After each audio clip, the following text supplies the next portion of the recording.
what to talk about? We take some of our topics from our surveys from previous meetings, and so we'll use those. And actually, we've been kind of lucky because we get bombarded by vendors who want to present at our meetings. And so then we have to line them up, but that, sometimes we'll mix them together. So we have different content for one meeting, but we've actually been lucky in that respect is that we have vendors that really want to teach the members and get more involved, which has been really great. Yeah, here in Louisiana, we'll do a mix of different things. We'll ask member survey after the meetings, of course. We also, sometimes those chapter leaders are a little selfish. We have a project coming up or that's something that we need, like E911, Next Generation 911, then we'll get a presenter for that. So we kind of selfish in the manner that we pick the topics that we want. But we have a relatively small group and sometimes vocal group. We do like to talk a lot, so we do ask during our previous meetings, what would you like to see coming up, and we'll try to arrange that. And some of it depends on the vendors that reach out to us at the time as well, and what their skill set is. I think that's the same thing that we do here is we work both with the vendors, asking them what they would like to present on, and then also a little bit of selfish.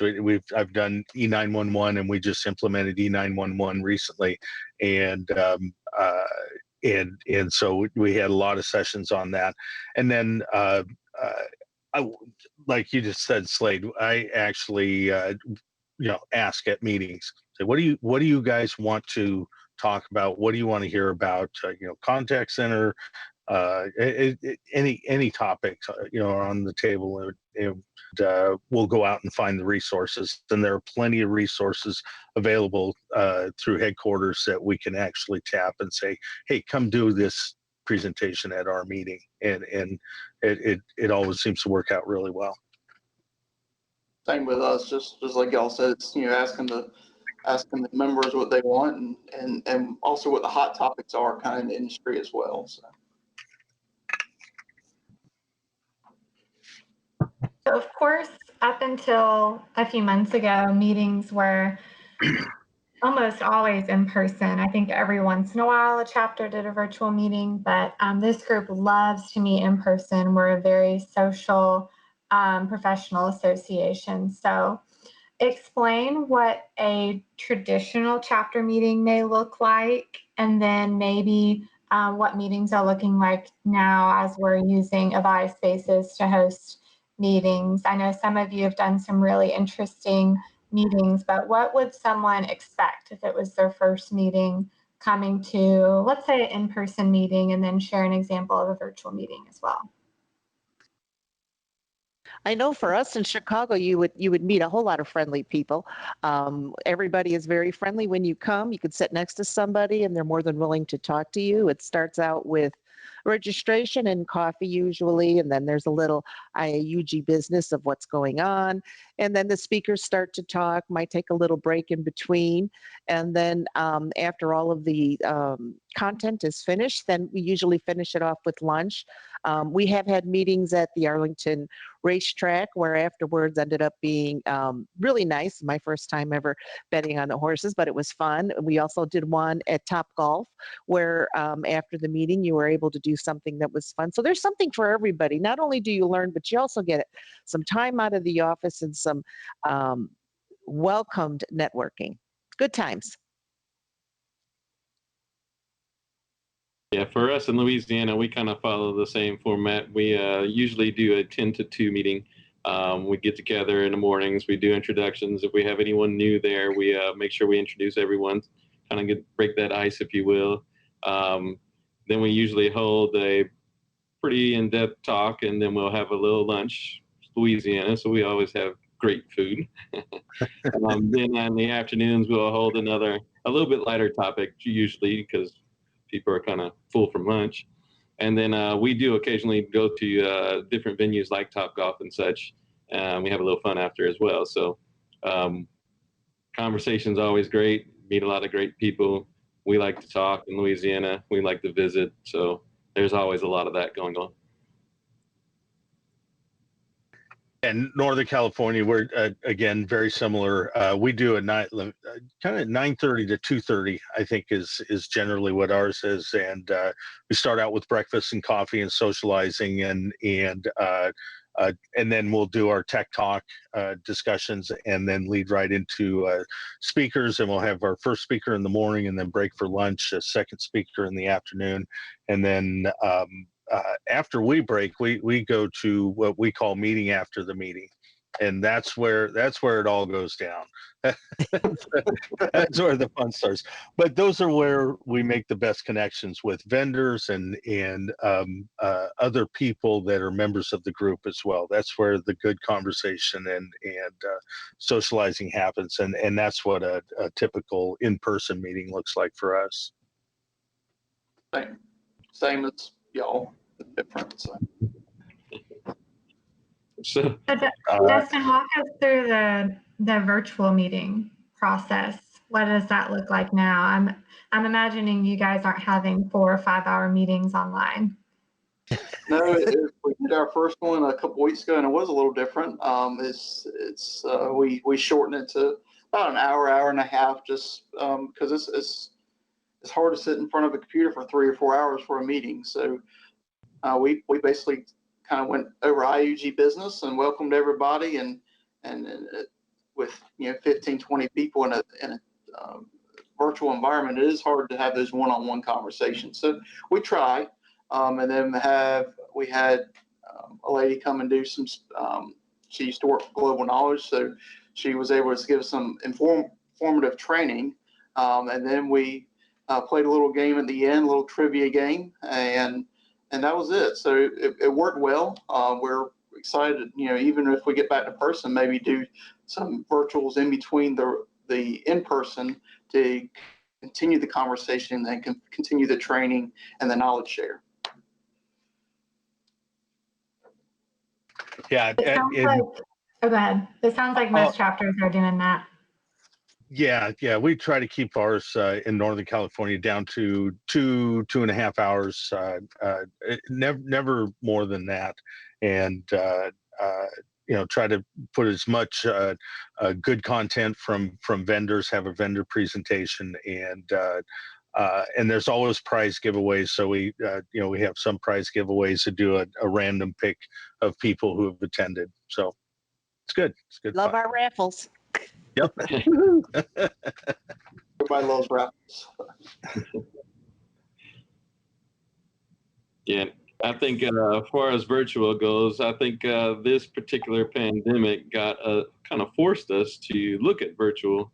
Because I know for us, we never really thought about doing a virtual type meeting.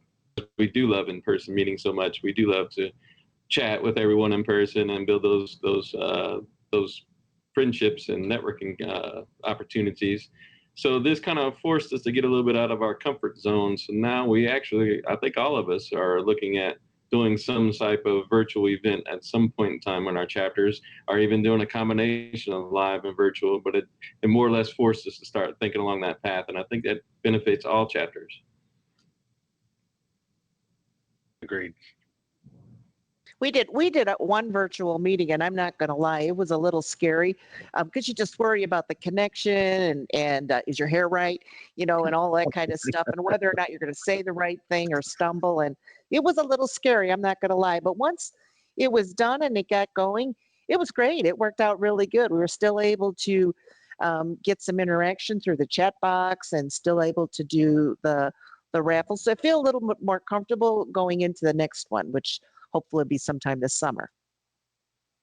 And one excellent benefit of going virtual is that we get to attend other chapter meetings. So that has been a great asset for us. Oh, yes, across the country.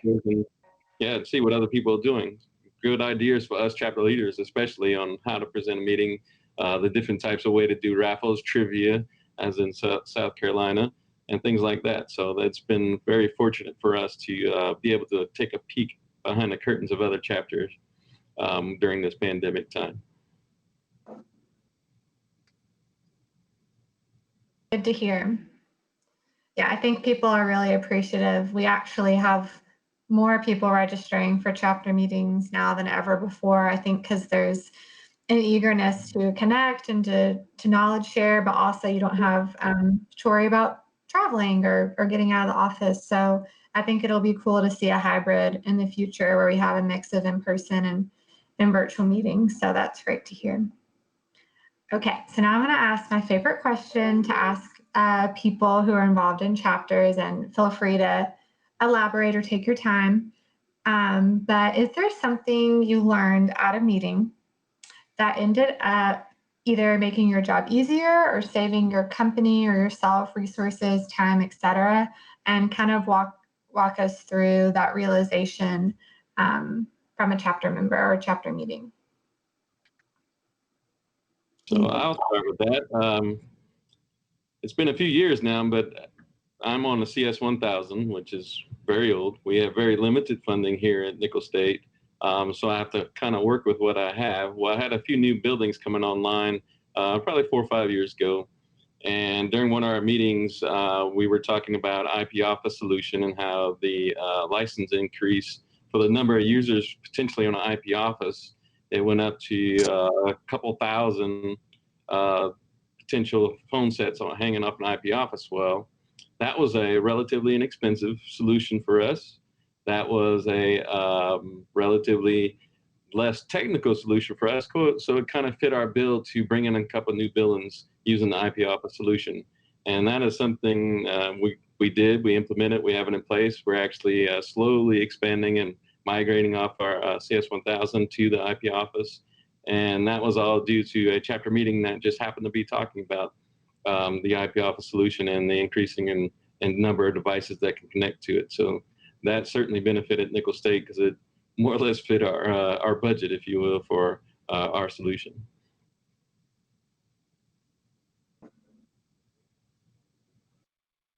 So for Northern California, what one of the things that I learned from our meetings was I mentioned the E911 solution earlier. We on a couple of occasions actually have had both Avaya, Mark Fletcher come out and speak, and then a couple of E911 vendors, and that helped us make our selection of the vendor that we wanted to use, and we got the solution implemented probably from start to finish within 3 months, which at SMUD, having a project go that fast it's kind of unheard of, but anyhow, that was one of the things.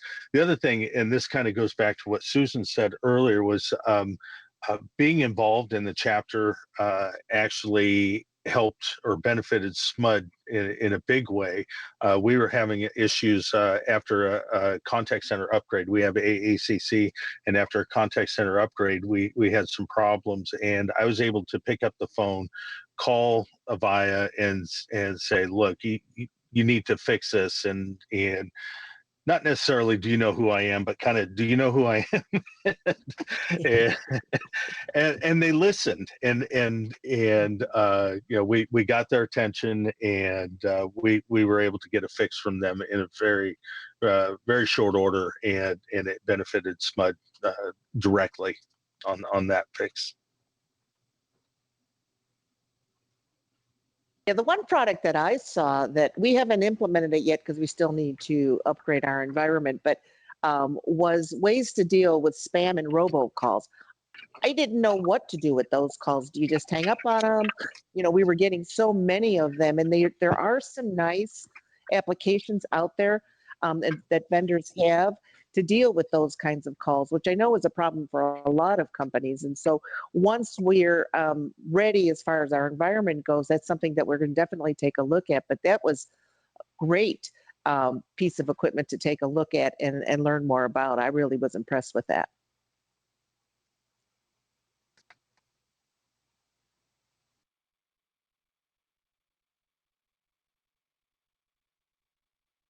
Yeah, I think we all can agree robocalls are the worst. So great, awesome. Thanks for sharing. Okay. So a couple more questions as we round out our conversation. If you could tell a new member or someone who's thinking about becoming a member anything, what would you tell them? Make Go sure, for it. yeah, go for it. Make sure you attend the Engage conference. My first one was 5 or 6 years ago, and luckily my boss went and he realized how valuable it was, and been able to, because of that, be able to go each year. So take advantage of the resources that IUG gives, and fight for whatever you can to be able to go to that conference, because it does make a difference. Yeah, you won't regret it. You don't regret going to a meeting. You don't regret being a member. You don't regret conference. You might come back with a hangover, but that's something different. But you don't regret anything about conference. I didn't say Relation, that. the personal relationships you build in this organization is tremendous. Anywhere from, like you said, the conference, which is in person, we have great time. You meet a lot of great people. But becoming active in chapters, becoming a chapter leader, that really gives you some awesome resources that you have. Get to meet all kind of fine people around the United States and the world, for that matter.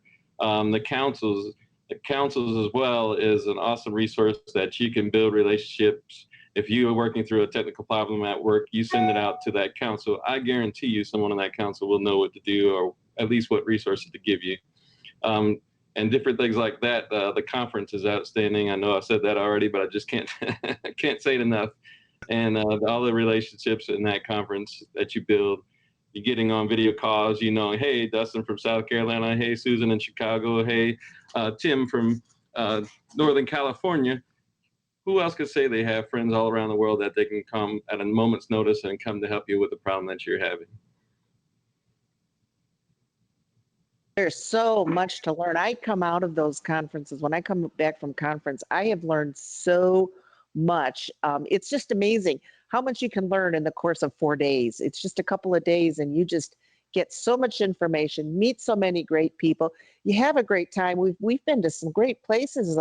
Last year when we were at the ballpark, and then the fireworks they did at the end of the night was just a fabulous cap off to the opening night. It was just it's just great. There's a good mix of things to do, mix of people. Everybody's always very friendly. I don't think I've met a mean person in the bunch. Yeah, along with conference, getting involved with your local chapter. Again, there are so many great sessions that go on, and as we're learning with the virtual meetings now, there are so many great topics that go on at local chapter meetings that that you get to see and learn from. And then going back to what Slade said about personal relationships and connections, there's so many people that you meet within this organization, and if you get involved, you will meet more than just your local chapter. You'll meet people from all over the world, and it's great. Yeah, I forget that. It's not just here in the United States, it's all over the world. There's so many international people that you meet, and you learn from them as well, because they're totally doing different stuff in their neck of the woods. Yeah.